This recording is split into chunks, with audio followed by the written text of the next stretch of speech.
আসসালামু আলাইকুম, আমি জুলহাস আরসি লাইভ থেকে আজকে আসছি আপনাদের মাঝে একটি ভিডিও নিয়ে। তো ভিডিওতে আজকে যে প্লেনটি থাকছে সেটি হচ্ছে এয়ারবাস A350।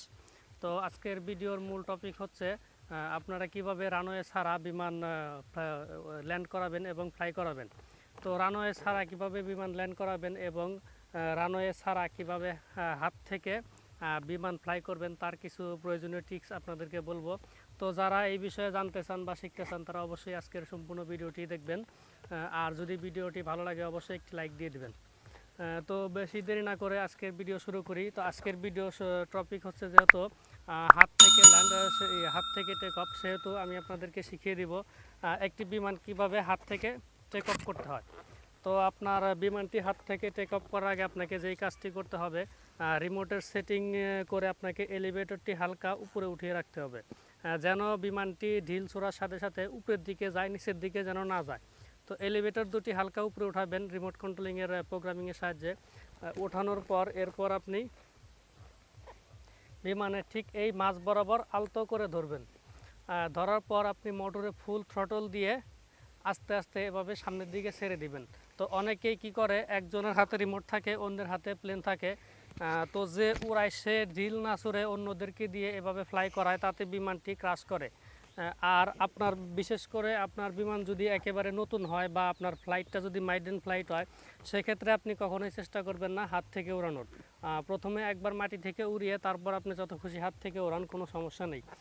তবে প্রথম বিমানে যদি আপনি হাত থেকে উড়াতে যান, সেক্ষেত্রে বিমানে কোনো সমস্যা থাকলে বিমানটি সাথে সাথে ক্রাশ করবে। আর যদি মাটি থেকে উড়াতে চান, সেক্ষেত্রে আপনার বিমানে সমস্যা থাকলে সেটি উড়ালি দিবে না।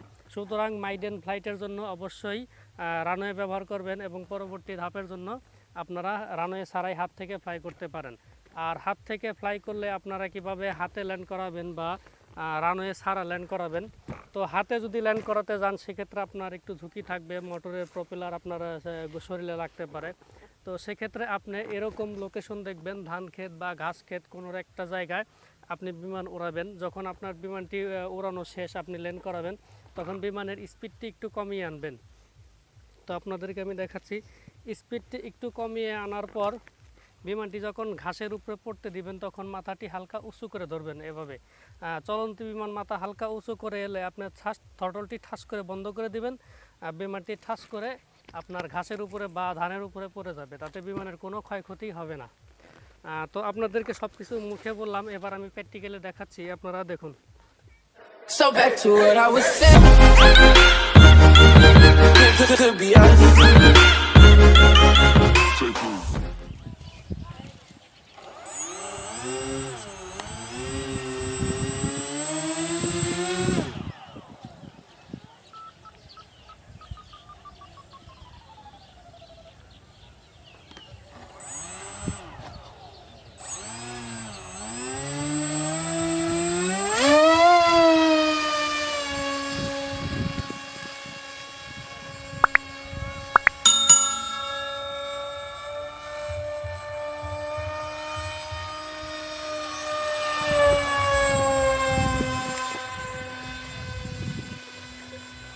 রোদের দিলে আর যায় ই হইতে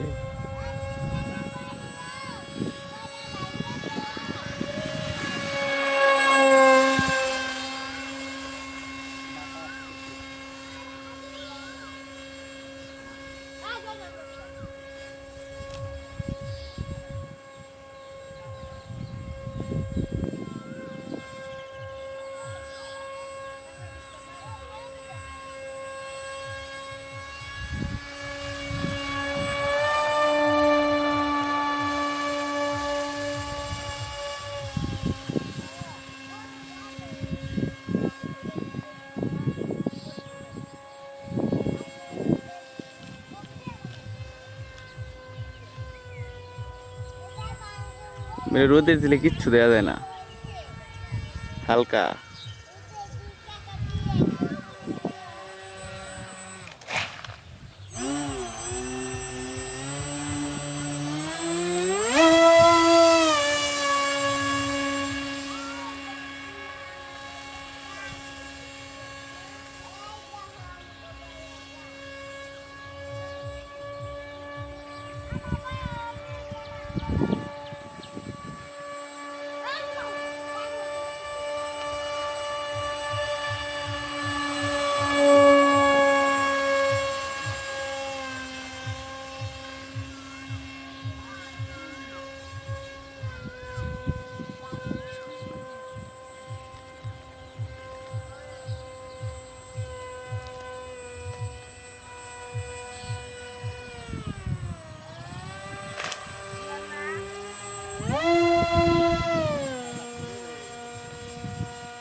অস্থির বাতাস দিই।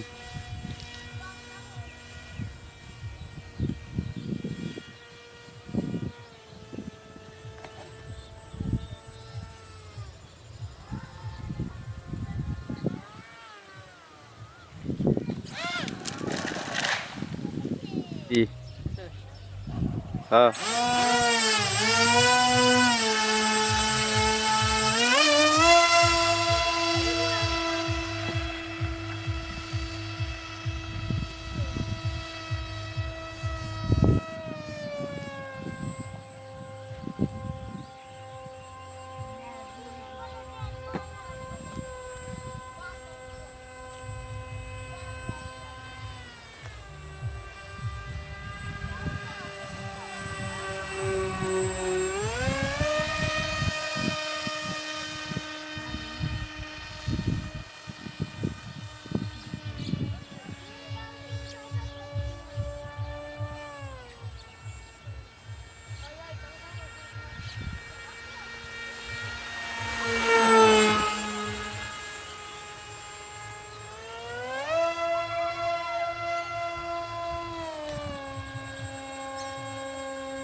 তো আপনারা দেখতেই পেলেন কিভাবে হাত থেকে টেক অফ হইলো এবং জমিনে ল্যান্ড হইলো কোনো প্রকার রানওয়ে ছাড়াই।